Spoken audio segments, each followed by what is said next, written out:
दोस्तों, मेरा नाम साधना है और मैं मध्य प्रदेश के सागर ज़िले की रहने वाली हूँ। मेरे घर पर हम 3 लोग हैं, जिसमें मैं और मम्मी-पापा साथ में ही रहते हैं। पापा सरकारी जॉब में हैं और माँ हाउसवाइफ़ है। मैं अपने बारे में बता दूँ कि मैं एक सामान्य-सी दिखने वाली लड़की हूँ। यह कहानी उस समय की है जब मैं सिर्फ़ 18 साल की थी। मैं अपनी कॉलेज की सहेलियों के साथ रहकर वो सब के बारे में बहुत सारी बातें जानने लग गई थी। लेकिन मुझे ऐसा कोई मिला नहीं जिसके साथ मैं ये सब कर सकूं। एक दिन की बात है, घर पर नानी की तबीयत खराब थी, तो अचानक पापा और मम्मी दोनों कुछ दिन के लिए उन्हें देखने के लिए गए और मैं घर में अकेली रह गई थी। शाम को मैं घर से मार्केट के लिए अकेले ही निकली। मम्मी ने कुछ कपड़े सिलवाने के लिए दिया हुआ था, बस वही लेने के लिए मैं निकली थी। आते हुए राकेश मिल गया और कहा, अरे साधना कैसी हो? मैंने कहा बढ़िया हूँ। तुम यहाँ कैसे? मैं आपको राकेश के बारे में बता दूं कि राकेश मेरे कॉलेज में ही पढ़ता है और मेरे ही क्लास का लड़का है। वह दिखने में काफ़ी हैंडसम है। उसकी हाइट 5 फुट 8 इंच है और उसकी मेरी अक्सर बातचीत होती रहती थी। उसने कहा, बस ऐसे ही एक दोस्त से कुछ काम था तो मिलने के लिए आया था। और तुम क्या करने आई हो? मैंने कहा, मेरा घर यहीं पास में है, बस टेलर के पास कुछ कपड़े सिलने दी थी, वही लेने आई थी।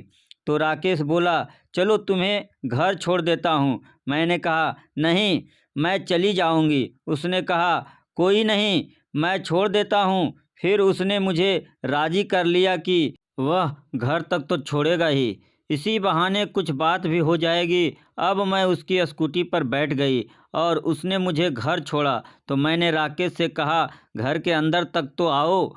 वह बोला, नहीं, फिर कभी आऊँगा। अब मैंने कहा, डरो नहीं, घर पर कोई नहीं है, मैं अकेली हूँ। मेरी बात सुनकर वो मुस्कुराते हुई अंदर आया।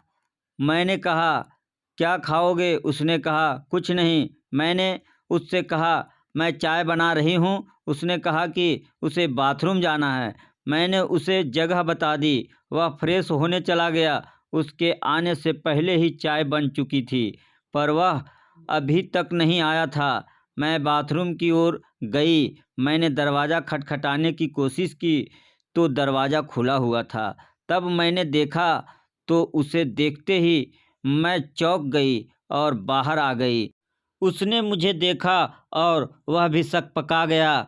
फिर वह बाहर आया और उसने कहा, सॉरी साधना, मुझे माफ़ कर दो। उसने मेरा हाथ पकड़ा और कहा, यह बात तुम किसी को मत बताना। मैंने कहा, तुम्हें शर्म आनी चाहिए।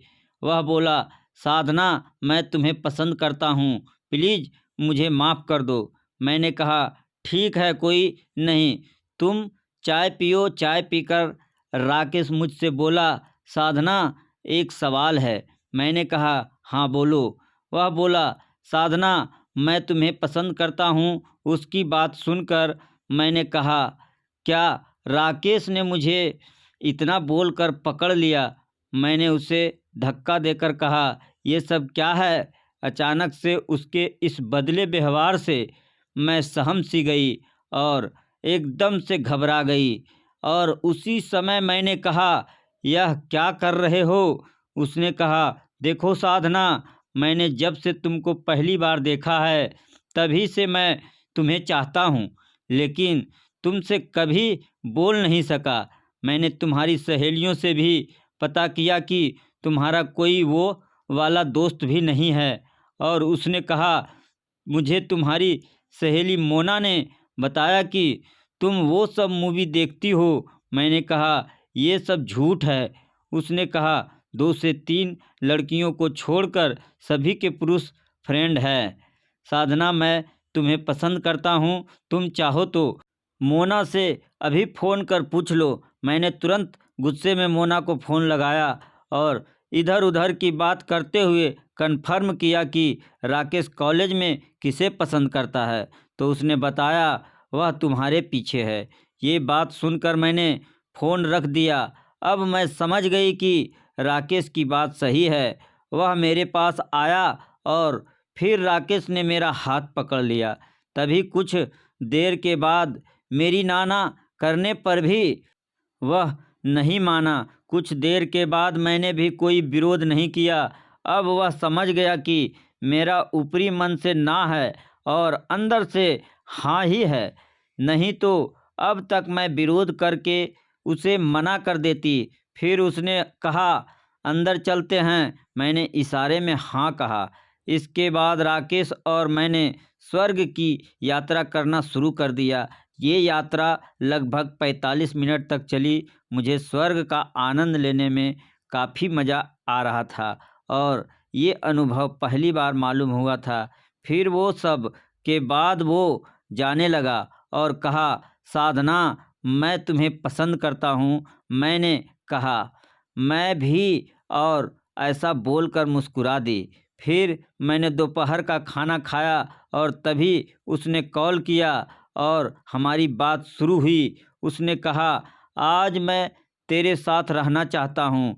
मैं भी उसे मना नहीं कर पाई और सेटअप लगाने में लग गई, क्योंकि पापा और मम्मी भी घर पर नहीं थे और मुझे रात में अकेले डर भी लगता था। राकेश के सहारे मुझे कंपनी भी मिल जाएगी, इसी वजह से मैंने हाँ कह दिया। उसके बाद ये सब रोज़ का हो गया, जब तक कि पापा और मम्मी नहीं आ गई और मैंने भी अपनी जीवन का बेहतरीन समय गुजारा, जो कि मुझे बहुत पसंद भी था। लेकिन शर्म के कारण कभी किसी से बोल नहीं पाई थी। यह कहानी आपको कैसी लगी कमेंट के माध्यम से हमें ज़रूर बताएं और ऐसे ही कहानी सुनने के लिए हमारे चैनल को लाइक और सब्सक्राइब ज़रूर करें। धन्यवाद।